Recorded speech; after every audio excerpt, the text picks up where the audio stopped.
We're renovating your childhood room for the baby," my sister Emma announced, standing in my doorway with paint samples fanned out like playing cards. I stared at her 7-month pregnant belly, then at the soft yellow and mint green swatches in her hand. I was 26 years old, still living at home, paying $1,900 monthly in rent to my parents. Where am I supposed to sleep? I asked, my voice barely above a whisper. Dad appeared behind Emma, shrugged his shoulders with casual indifference. "Figure it out, Rosemary. Family expands." The words hit me like ice water. I sat on my childhood bed, surrounded by the lavender walls I'd painted during high school, staring at my sister as she continued flipping through paint samples as if my entire world hadn't just been turned upside down. The audacity of the moment was breathtaking. Here I was, a grown woman paying nearly $2,000 every month to live in what I thought was a mutually beneficial arrangement, and they were casually evicting me for nursery space. "When exactly were you planning to tell me about this?" I managed to ask, my hands trembling slightly as I gestured around the room that had been my sanctuary for over a decade. Emma shifted uncomfortably, her hand resting on her belly. "We thought you'd understand. I mean, you're not married, you don't have kids. This baby needs a proper nursery, and this room has the best natural light." The casual dismissal of my life, my needs, my contributions to this household felt like a physical blow. I had been faithfully paying rent for the past 2 years, helping with utilities, buying groceries, and maintaining the house like any responsible tenant would. The money I paid each month was supposed to be helping me save for my own place while contributing fairly to the household expenses. "And where exactly do you expect me to live while you transform my room into a nursery?" I asked, trying to keep my voice steady. Dad reappeared in the doorway, his expression impatient. "There's the basement, or you could sleep in the living room temporarily. We'll figure something out." The basement. They wanted me, a 26-year-old marketing professional, to live in our damp, unfinished basement so my pregnant sister could have the best room in the house. The suggestion was so absurd, so completely tone-deaf, that I almost laughed. Instead, I stood up and began pulling clothes from my closet. "I'll figure something out, all right." "What are you doing?" Emma asked, finally showing some concern as I started stuffing clothes into garbage bags. Exactly what Dad suggested, figuring it out. Within 3 hours, I had packed everything I owned into my Honda Civic and called my best friend, Ashley. She lived in a 1-bedroom apartment across town, but she didn't hesitate when I explained the situation. "Come over right now," she said. "We'll make it work." As I loaded the last bag into my car, Mom finally emerged from wherever she'd been hiding during this family discussion. "Rosemary, don't be dramatic. We can work this out reasonably." Reasonably? I turned to face her, my exhaustion and hurt finally boiling over. "You want to talk about reasonable? Let's talk about the fact that I've paid you $38,000 in rent over the past 2 years. Let's talk about how I've contributed to groceries, utilities, and house maintenance. Let's talk about how reasonable it is to give me 0 notice before kicking me out of my room." Mom's face flushed. "We're not kicking you out. We're just repurposing the space temporarily." "For how long? Until the baby graduates from high school?" I didn't wait for an answer. I got in my car and drove away from the house I'd called home for 26 years, my hands shaking on the steering wheel. Ashley greeted me at her apartment with wine and tissues, letting me cry on her couch while she made up a bed on her living room floor. The next morning, I was awakened by Ashley's phone ringing. She answered with a groggy voice, then suddenly sat up straight. "Rosemary," she whispered, covering the phone, "there's a contractor at your parents' house asking about payment for some renovation work." I grabbed the phone from her hand. The man on the other end introduced himself as Jake Morrison from Morrison Construction. He sounded confused and slightly irritated. "I'm here to start the nursery renovation at the Henderson residence," he said. "But there seems to be some confusion about payment. The invoice is $28,000, and your father is telling me to contact you about the check." $28,000. The number hit me like a physical blow. I had paid them nearly $40,000 in rent, and now they expected me to fund an elaborate nursery renovation on top of it. "I think there's been a misunderstanding," I said carefully. "I'm not responsible for that payment." "Well, someone needs to be," Jake replied. "I've got a crew here and materials on order. This is a significant project." I hung up and immediately called my parents' house. Dad answered on the first ring as if he'd been waiting for my call. "Rosemary, we need to talk about the renovation cost," he said without preamble. "We certainly do." I drove back to the family house within an hour, my mind racing with questions and a growing sense of dread. When I walked into the kitchen, I found my parents and Emma sitting around the table like some sort of tribunal. The contractor, Jake, stood awkwardly by the back door, clearly wanting to escape the family drama he'd stumbled into. "Sit down, honey," Mom said, gesturing to the empty chair. "We need to discuss the financial arrangements." I remained standing, crossing my arms. What financial arrangements? I was never consulted about any renovation, let alone asked to pay for one. Dad pulled out a folder filled with papers. "The thing is, Rosemary, we've been using your rent money for various family expenses over the past year. We assumed you'd want to continue supporting the family, especially with the baby coming." The words hit me like a sledgehammer. "What do you mean, family expenses?" Emma shifted uncomfortably in her chair, avoiding eye contact. Mom cleared her throat and began pulling receipts from the folder. "Well, there was Emma's wedding dress, which cost $4,000. Then the honeymoon deposit, another $6,000. We've been helping with their groceries and car payments since Emma stopped working full-time because of morning sickness." I stared at the receipts being laid out in front of me like evidence in a court case. My rent money, the money I thought was contributing to household expenses and helping me save for my own place, had been funding my sister's life choices. "Let me get this straight," I said slowly. "You've been taking my $1,900 every month and spending it on Emma's wedding and living expenses, and now you want me to pay $28,000 for a nursery renovation in the room you're kicking me out of." "We're not kicking you out," Dad protested. "We're expanding the family space by taking my room and my money." Emma finally spoke up, her voice small. "I thought Mom and Dad were paying for the renovation. I had no idea they expected you to cover it." This was the first crack in the unified front, and I seized on it. "So you knew nothing about where the money for your wedding came from? Nothing about who was subsidizing your life for the past year?" Emma's silence was answer enough. Jake, the contractor, cleared his throat awkwardly. "Look, folks, I don't want to get in the middle of family business, but I need to know who's responsible for this invoice. I've got permits, pulled materials ordered, and a crew scheduled. If payment isn't arranged in the next 48 hours, there will be cancellation fees and legal complications." Dad leaned forward. "Rosemary has been contributing to the household, and we assumed she'd want to continue supporting her sister during this important time." The manipulation was so blatant, so perfectly orchestrated, that I felt a strange calm settle over me. This wasn't a misunderstanding or poor communication. This was a deliberate financial trap designed to extract money from me while making me feel guilty for not wanting to pay. "I need to see every receipt, every bank statement, every record of where my rent money has gone for the past 2 years, I said. Mom's face went pale. "That's not necessary, dear. We can work this out between us." "Oh, it's absolutely necessary because what you're describing sounds like fraud." The word hung in the air like smoke. Emma gasped. Dad's face turned red, and even Jake looked uncomfortable. "That's a very serious accusation," Dad said, his voice tight.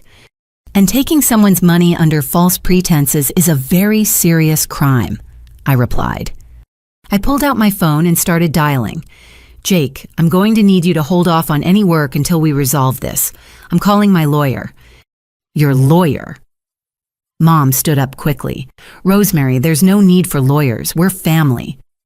"Family doesn't steal from each other, Mom." The truth was, I didn't have a lawyer, but I knew someone who did. Ashley worked at a legal aid clinic and she'd given me the contact information for a tenant rights attorney the night before. As I dialed the number, I watched my family's expressions change from confident manipulation to genuine panic. While I waited for the lawyer to answer, Jake approached me quietly. "Miss Henderson." He said, "I don't know what's going on here, but I run an honest business. If there's any question about payment or authorization for this work, I need to know now." "There's definitely a question," I said. "In fact, I'm pretty sure this entire contract was signed without the authorization of the person they expect to pay for it." When the attorney answered, I explained the situation quickly. He agreed to see me that afternoon and advised me to document everything, including taking photos of any work that had already begun on the room. As I hung up, Emma burst into tears. "I'm so sorry, Rosemary," she sobbed. "I never wanted this to happen. I just needed help, and Mom and Dad said you were happy to contribute." For the first time in this entire ordeal, I felt a flicker of sympathy for my sister. She was pregnant scared and clearly caught between her own desperation and our parents' manipulation. But sympathy wouldn't pay the $28,000 invoice or give me back the money I'd lost over the past 2 years. "Here's what's going to happen," I said, addressing the room. "I'm going to meet with an attorney this afternoon to understand my rights as a tenant and as someone whose money has been misappropriated. Jake, I recommend you don't start any work until this is resolved legally.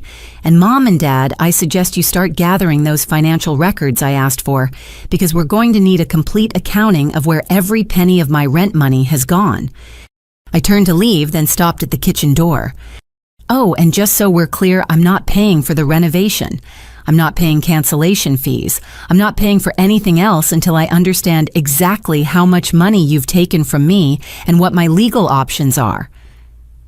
The drive to Ashley's apartment gave me time to process what had just happened.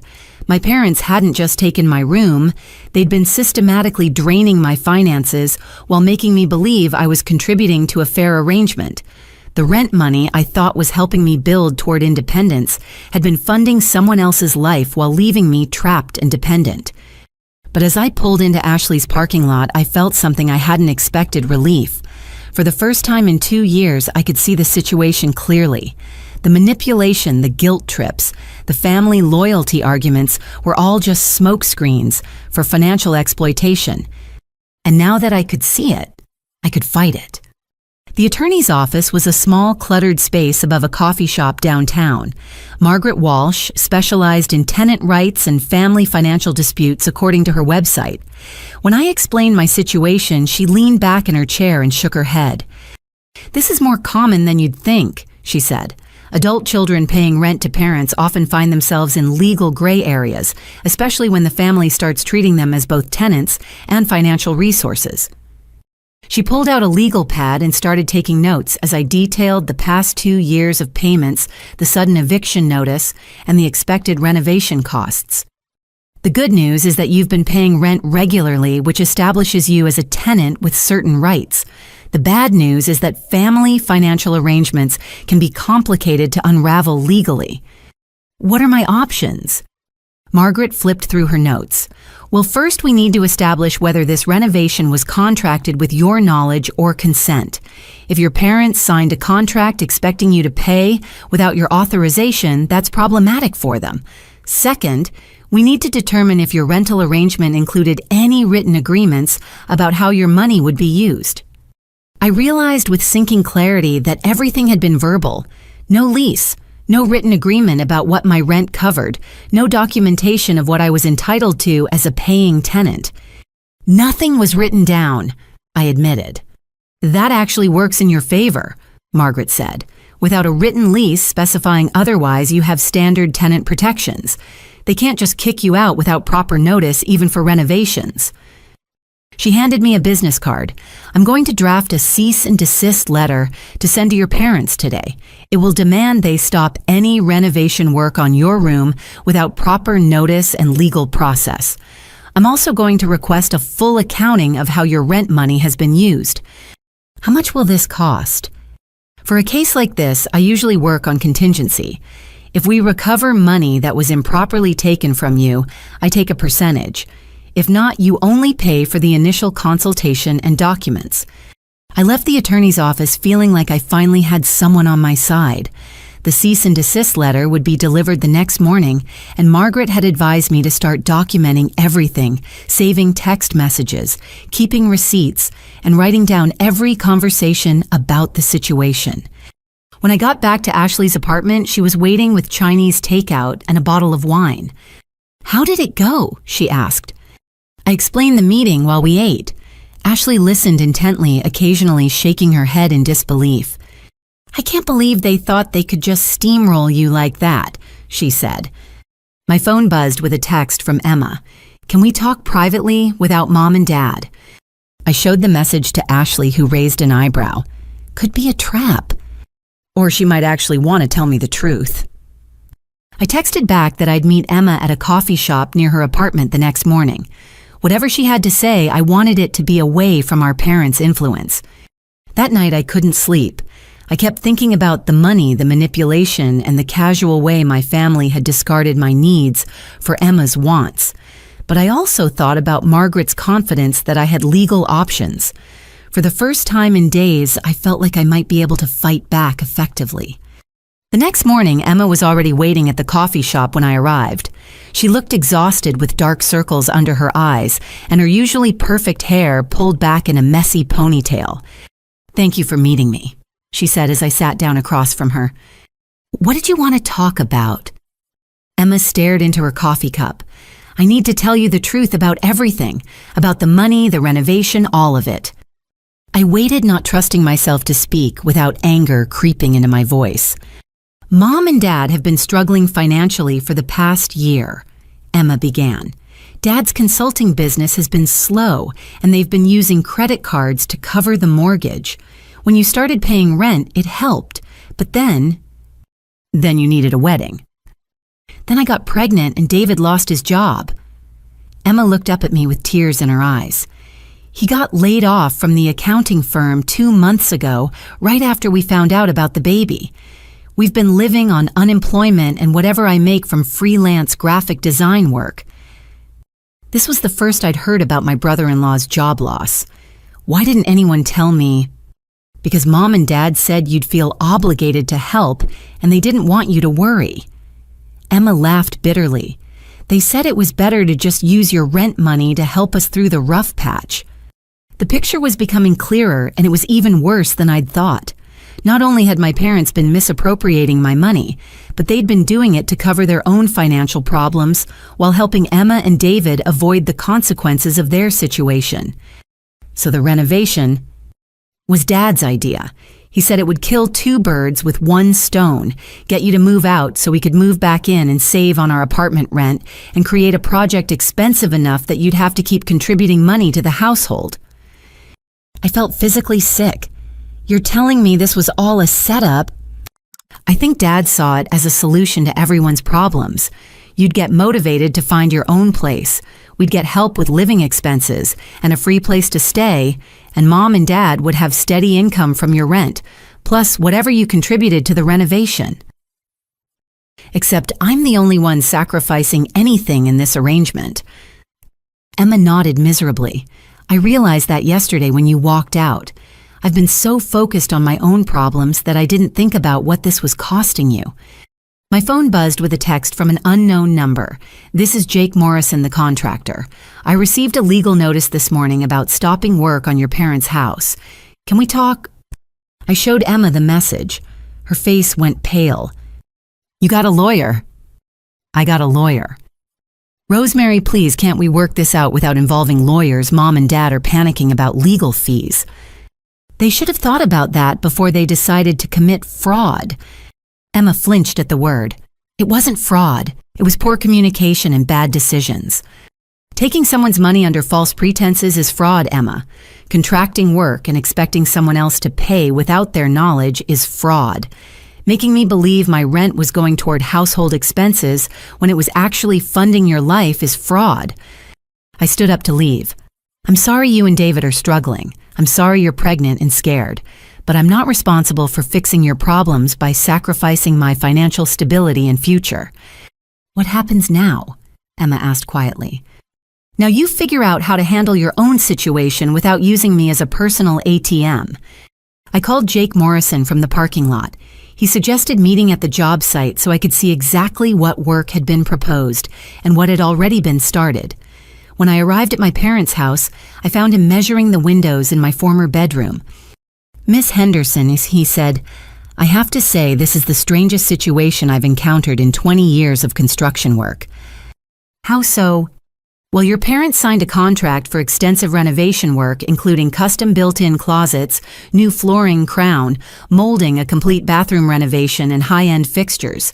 This isn't just painting a nursery, it's a luxury suite renovation."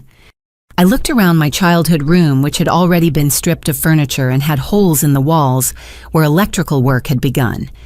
$28,000 worth. Actually, the total contract is $32,000. 28 was just the initial payment due. $32,000. My parents had planned to extract $32,000 from me to renovate a room they were kicking me out of, creating a luxury nursery for my sister's baby while I was supposed to live in the basement. "Mr. Morrison," I said, "I think you need to know that I never authorized this work, never agreed to pay for it, and never even knew it was being planned until after the contracts were signed." Jake set down his measuring tape. "Are you telling me your parents committed to a $32,000 renovation and just assumed you'd pay for it?" "That's exactly what I'm telling you." He whistled low. "Miss Henderson, I don't know what kind of family dynamics are at play here, but from a business perspective, I need someone to take legal responsibility for this contract. If your parents can't pay and you're not authorized to pay, I'm looking at a significant loss. What would happen if the contract was canceled? At this point, with permits pulled and work started, cancellation fees would be about $8,000, plus I'd have to bill for materials already ordered and work completed." I thought about Emma's tears, my parents' panic, and the legal advice Margaret had given me. Then I thought about $38,000 in rent payments that had funded other people's choices while leaving me trapped and financially dependent. "Mr. Morrison," I said, "what if I told you I might have a different proposition for you?" Jake Morrison looked intrigued as I explained my situation more thoroughly. I told him about the unauthorized use of my rent money, the lack of consultation about the renovation, and the expectation that I'd pay for work I'd never approved. "That's definitely a legal mess," he said. "But what kind of proposition are you thinking about?" "I work in marketing. I've noticed your truck doesn't have any company branding, and you don't seem to have much of an online presence. What if we worked out a deal where I help you expand your business in exchange for resolving this contract situation?" Jake raised an eyebrow. "You mean like a barter arrangement?" "Something like that. I'd need to know more about your business goals, but I've helped several small contractors in the past with websites, online marketing, and customer acquisition strategies." Before Jake could respond, we heard a car door slam outside.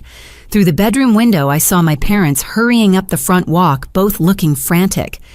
"I think we're about to have company," I said. Mom and Dad burst into the room moments later, both talking at once. "Rosemary, we got the most ridiculous letter from some lawyer," Mom began. "This is getting completely out of hand," Dad added. "We're family. We don't need lawyers involved in family decisions." "Actually," I said calmly, "we do need lawyers when family members commit fraud." "It's not fraud," Dad protested. "It's a misunderstanding about financial responsibilities." Jake cleared his throat. "Mr. and Mrs. Henderson, I'm going to need this payment situation resolved today. I've got a crew scheduled and materials on order. Either someone takes responsibility for this contract, or we're looking at cancellation fees and potential legal action." Mom's face went white. "Legal action." "Ma'am, this is a $32,000 contract. I can't just absorb that kind of loss because of family disagreements." $32,000. Mom turned to Dad. "You told me it was 28. "The 28 was the initial payment," Dad said defensively. "There are additional costs for completion." I watched this exchange with growing amazement. Not only had my parents planned to extract money from me for unauthorized work, but they hadn't even told each other the real cost of the project. "This is exactly why I called a lawyer," I said. because clearly no one in this family has been honest about anything. My phone buzzed with a call from Margaret Walsh. I excused myself to the hallway to answer. Rosemary. I've reviewed the contractor information you gave me, and I have some concerns, she said. If work has already begun on this project, your parents may have committed you to a binding contract without your consent. This could be considered fraudulent contracting. What does that mean for me? It means you might have grounds for a lawsuit not just against your parents, but potentially against the contractor if he proceeded with work without verifying payment authorization. I glanced back at the bedroom where Jake was trying to mediate between my increasingly panicked parents. The contractor seems willing to work with me on a resolution, I said. That's good. But Rosemary, I discovered something else when I researched your parents' property records. My stomach dropped. What? They took out a home equity loan 6 months ago for $45,000. The loan application lists your rental income as part of their qualifying income. The phone almost slipped from my hand. They use my rent payments to qualify for a loan. Without your knowledge or consent, yes, that's definitely financial fraud. I closed my eyes trying to process this information. Not only had my parents been misappropriating my rent money, but they'd used it as collateral to borrow against the house. Margaret, what if I told you I might be able to resolve the contractor situation through a business arrangement? What kind of arrangement? I explained Jake's potential interest in marketing services. Margaret was quiet for a moment. That could actually work in your favor, she said finally. If you can resolve the immediate contract issue and establish a legitimate business relationship, it removes your parents' leverage over you. Plus, if you're financially independent, it strengthens your position in dealing with the money they've taken. When I returned to the bedroom, I found my parents and Jake in heated discussion. Emma had apparently arrived while I was on the phone and was sitting on the floor crying. What's going on? I asked. Your sister just told us about David's job situation, Mom said. We had no idea things were so bad for them financially. This was rich. My parents, who had been systematically draining my finances to support Emma's situation, were acting surprised to learn about the financial problems they'd been helping to cover up. Actually, I said, I think it's time for everyone to stop pretending they don't know what's been going on. I told them about the home equity loan, the fraudulent use of my rental income, and the potential legal consequences of contracting work without authorization. With each revelation, the family's expressions grew more strained. Emma looked up from the floor. You took out a loan against the house using Rosemary's rent money. We needed capital to help with your situation and some other expenses, Dad said defensively. What other expenses? I asked. Mom and Dad exchanged glances. Finally, Mom spoke up. We've been planning to sell the house and downsize to a condo. The renovation was supposed to increase the property value so we could get a better price. The final piece of the puzzle clicked into place. My parents hadn't just been taking my money to help Emma. They'd been using it to fund a house renovation that would benefit them financially when they sold the property. So let me get this straight, I said.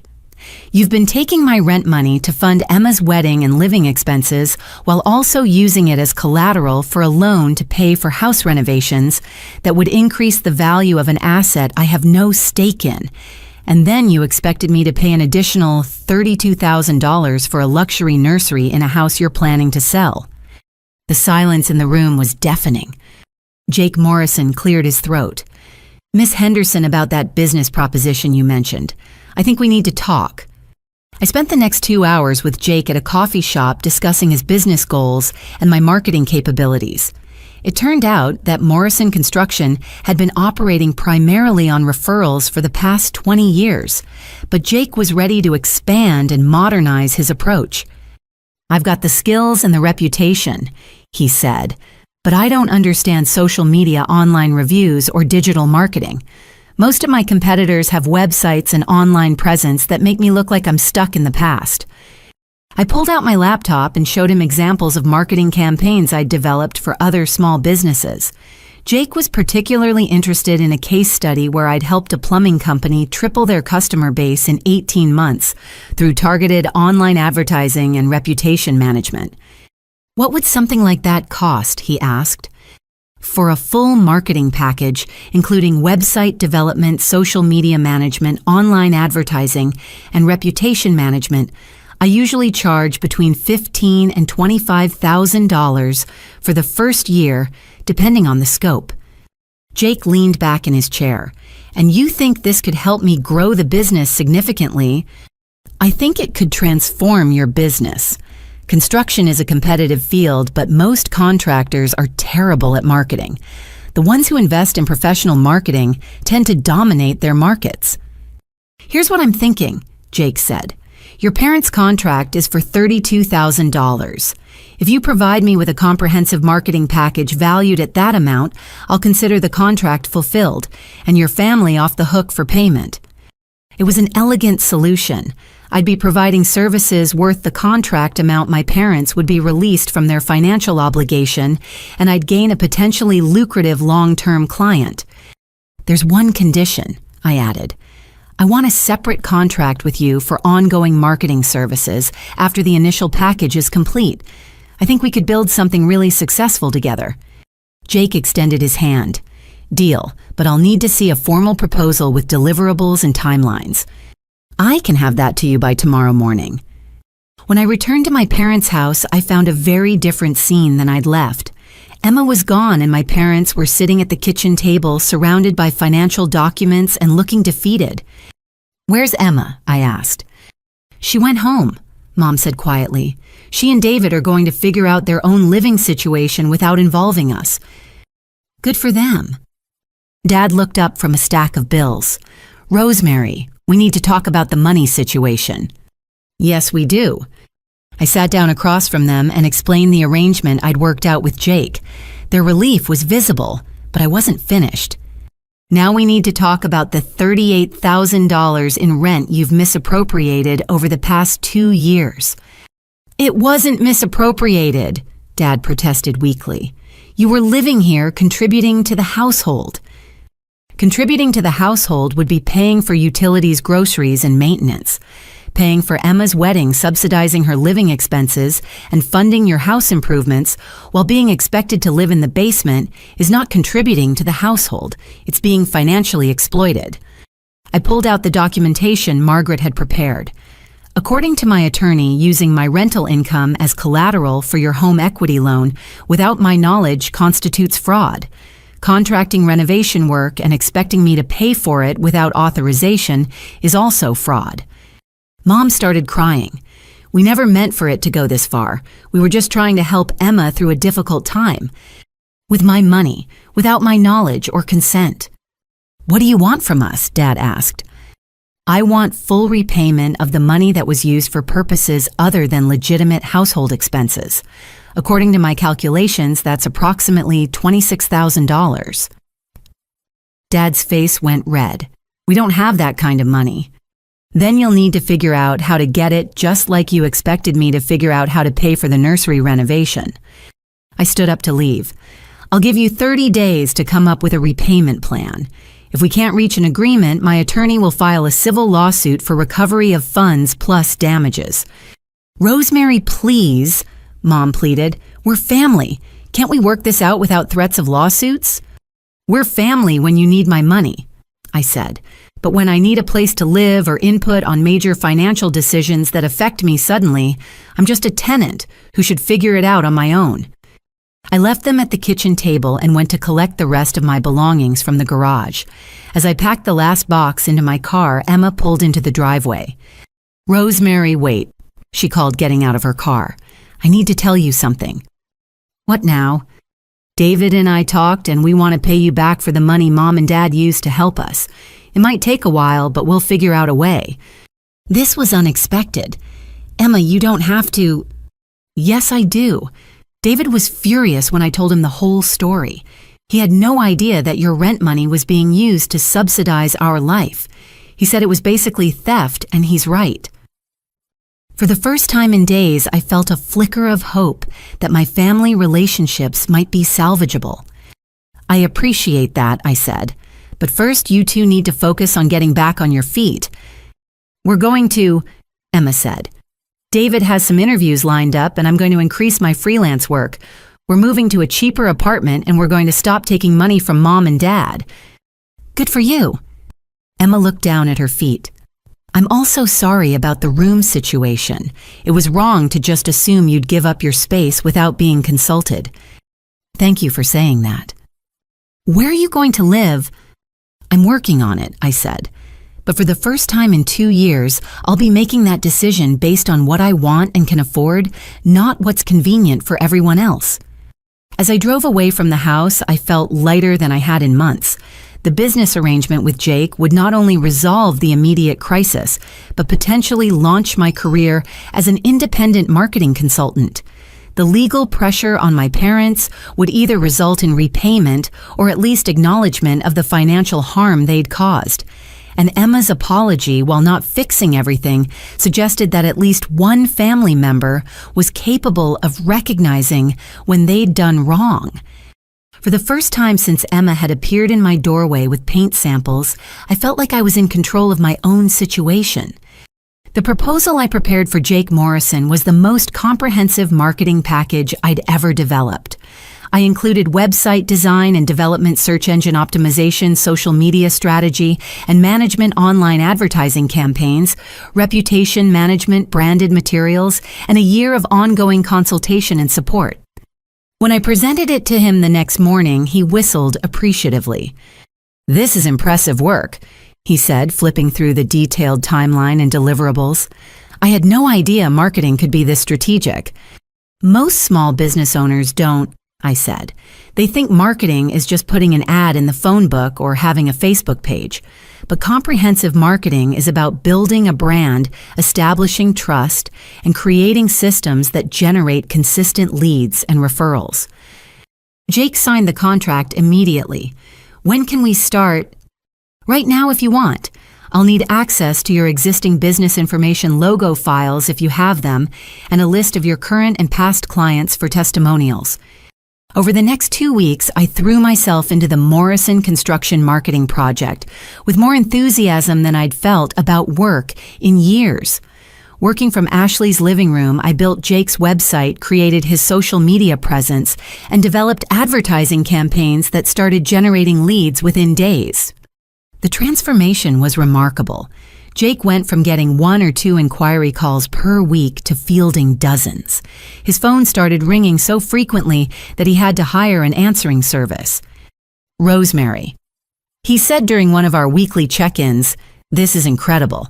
I've booked more work in the past 2 weeks than I normally get in 2 months. And this is just the beginning. Wait until we get the reputation management and referral systems fully operational." Jake leaned forward. "I want to talk to you about that ongoing contract you mentioned. We negotiated a monthly retainer agreement that would provide me with steady income while allowing me to take on other clients. For the first time since college, I could see a clear path to financial independence. The success with Jake's business gave me leverage in other areas of my life as well. When Margaret Walsh called to discuss the situation with my parents, I was in a much stronger position. "How's the family responding to the 30-day deadline?" she asked. "They're scrambling," I said. "Dad's been calling potential investors for his consulting business, and Mom's been researching part-time jobs. I think the reality of having to repay the money is finally hitting them. And your sister?" Emma and David are actually doing better. He got a job offer from a small accounting firm, and she's picked up several new freelance clients. They've moved to a smaller apartment and seem committed to handling their own finances. That's good. It sounds like setting boundaries forced everyone to take responsibility for their own situations. Margaret was right. By refusing to continue being the family's financial safety net, I'd forced everyone to confront the unsustainability of their arrangements. A week before the 30-day deadline, my parents asked to meet with me. We sat in the same coffee shop where I'd met with Emma, but this time the dynamic was completely different. "We've been looking at our options," Dad began, "and we think we can repay you, but it will take time." Mom pulled out a handwritten budget. "We can pay you $500 per month until the debt is settled." I looked at their calculation. $500 per month for $26,000 would take over 4 years. "That's not acceptable," I said. "You took the money over 2 years. You can repay it in 2 years." "We can't afford more than $500 per month," Dad protested. "Then you'll need to make some changes. Sell assets, downsize, get additional income. Figure it out." The phrase hung in the air between us. Dad's face flushed as he recognized his own words being thrown back at him. "We're trying to be reasonable here," Mom said. "Reasonable would be repaying money you took without permission as quickly as possible, with interest for the inconvenience and opportunity cost." We eventually agreed on a compromise $750 per month for 36 months with a lump sum payment if they sold the house during that period. Margaret reviewed the agreement and had it legally documented to ensure enforceability. 6 months after the paint sample incident, my life had completely transformed.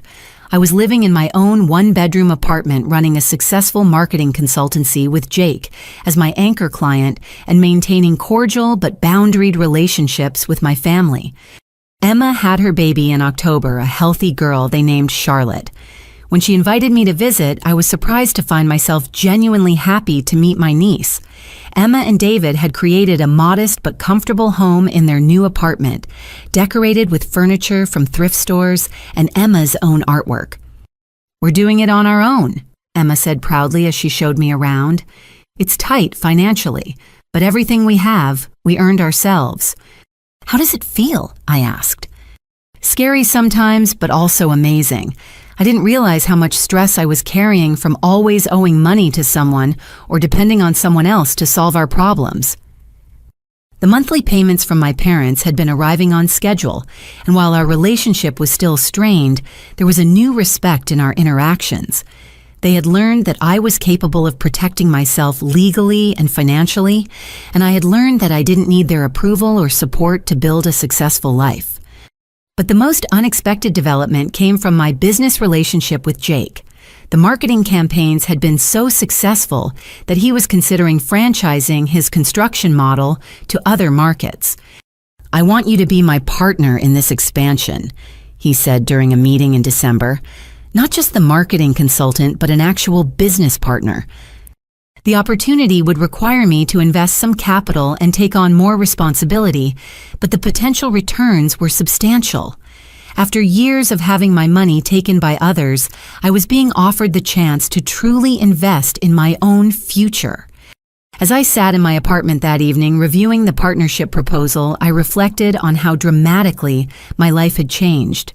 The sister who had stood in my doorway with paint samples casually displacing me from my home had inadvertently triggered the transformation that led to my independence and success. Sometimes the worst betrayals become the best opportunities, but only if you're willing to fight for yourself. 2 years later, I stood in the kitchen of my own house, a modest 3-bedroom colonial that I'd purchased with the proceeds from my expanded marketing business. Jake and I had successfully launched Morrison construction franchises in 3 neighboring states, and my consulting firm now employed 2 additional marketers. The monthly payments from my parents had continued steadily, and they'd recently made their final payment after selling the family home and downsizing to a condo. Our relationship had evolved into something more honest and respectful, built on clear boundaries and mutual accountability. Emma knocked on my front door on a Saturday morning carrying Charlotte, who was now a chatty toddler with Emma's curly hair and David's mischievous smile. "Aunt Rosemary," Charlotte squealed, reaching for me. "How's my favorite niece?" I asked, taking her into my arms. "She's your only niece," Emma laughed, "but thank you for making her feel special." We settled in my living room with coffee while Charlotte played with the wooden blocks I kept for her visits. Emma looked around the house, taking in the hardwood floors, the updated kitchen visible through the doorway, and the large windows that filled the space with natural light. "I love what you've done with this place," she said. "Thank you. It's taken a while to get it exactly how I want it, but it's finally starting to feel like home." Emma was quiet for a moment, watching Charlotte stack blocks into increasingly precarious towers. "Rosemary, I need to tell you something," she said finally. "David and I have been talking about what happened 3 years ago, and we want you to know how much we appreciate what you did." "What do you mean?" by standing up to mom and dad, by refusing to let them continue using you financially. It forced all of us to grow up and take responsibility for our own lives. Emma picked up one of Charlotte's blocks, turning it over in her hands. David's been promoted twice at the accounting firm, and my freelance business has grown to the point where I'm considering hiring an assistant. We bought a house last month, and we did it entirely on our own income and savings. That's wonderful, Emma. I'm proud of you both. The thing is, if you hadn't forced the issue, we might still be dependent on mom and dad's financial help. We might never have learned that we were capable of building our own life. Charlotte brought me one of her block towers, looking proud of her architectural achievement. Very impressive, I told her. You're quite the builder. Like Uncle Jake? She asked. Charlotte had met Jake several times and was fascinated by his stories about construction projects. Maybe even better than Uncle Jake, I said, making her giggle. Emma smiled. She loves coming here. You've created something really special, Rosemary. It wasn't easy, I said. There were times when I wondered if fighting back was worth damaging family relationships. But you didn't damage them, Emma said. You made them honest. Mom and Dad had to face the consequences of their actions, and David and I had to learn to solve our own problems. Everyone's stronger now. My phone buzzed with a text from Jake. Partnership meeting moved to Monday. Celebration dinner tonight for landing the Pennsylvania contract. I showed Emma the message. Jake's business has grown so much that we're expanding into Pennsylvania. It's been an incredible journey. Do you ever think about what would have happened if you'd just agreed to pay for the nursery renovation? Emma asked. Sometimes, I probably would have stayed trapped in that cycle of financial dependency, watching my savings disappear while everyone else benefited from my work. Charlotte had moved on to arranging her blocks in precise rows, creating what appeared to be a miniature city. Look, Mama, she said to Emma, I made houses for everyone. Everyone gets their own house, Emma agreed. That's perfect, sweetie. After Emma and Charlotte left, I walked through my house, appreciating the quiet satisfaction of owning something that was entirely mine. The mortgage payments, the maintenance decisions, the decoration choices were all mine to make. No one could stand in my doorway and casually announce that my space was being repurposed for someone else's needs. That evening, Jake and I celebrated the Pennsylvania expansion at a restaurant downtown. Over dinner, he told me about his plans for the next phase of business growth. I've been thinking about your suggestion for a comprehensive home services model, he said. Construction, renovation, maintenance, landscaping, all under one brand. It would be a significant expansion, I said, but the market research supports it. Homeowners want one trusted company they can call for any property need. Would you be interested in leading the marketing and operations for something that ambitious? The opportunity would mean leaving consulting work behind and focusing entirely on building this business with Jake. It was a big decision, but the potential for creating something substantial was exciting. Let me think about it, I said, but I'm definitely interested. As I drove home that night, I thought about the journey from that moment in my childhood bedroom to this evening's discussion about business expansion. The sister who had displaced me with paint samples had unknowingly set in motion a series of events that led to opportunities I never would have discovered otherwise. But the real transformation hadn't been external. The house, the business, the financial independence were all symptoms of a deeper change, learning to value myself enough to demand fair treatment from others. For years, I had prioritized family harmony over personal well-being, assuming that keeping everyone else happy was my responsibility. The paint sample confrontation forced me to recognize that people who truly care about you don't ask you to sacrifice your security for their convenience. Setting boundaries had been uncomfortable at first. There were family dinners where conversations felt strained, holidays where the old dynamics were disrupted, and moments when I wondered if standing up for myself was worth the temporary conflict. But the results spoke for themselves. Emma and David had built a stable, independent life. My parents had learned to live within their means and treat me as an equal rather than a financial resource. And I had discovered capabilities and opportunities that years of people-pleasing had kept hidden. The most important lesson had been recognizing the difference between supporting family and enabling dysfunction. True support helps people develop their own strength and independence.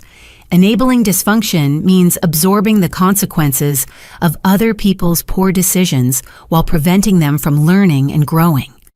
Sometimes the people who should protect us are the ones we need protection from, but setting boundaries and standing up for yourself can transform manipulation into opportunity and create the independence you never knew you needed. 3 weeks later, I signed the partnership agreement with Jake to launch our comprehensive home services company.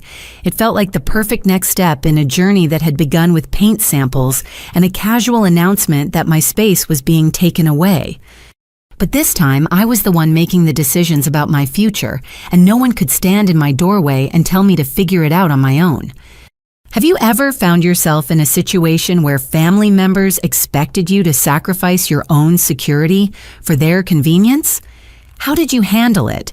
And what would you do differently if it happened again? I'd love to hear your thoughts in the comments below. If this story resonated with you, please give it a like and share it with anyone who might need to hear about the power of setting boundaries. Don't forget to subscribe for more stories about turning life's challenges into opportunities for growth and independence. Thank you for listening to my story, and I hope it encourages you to stand up for yourself when the people closest to you forget to value your well-being.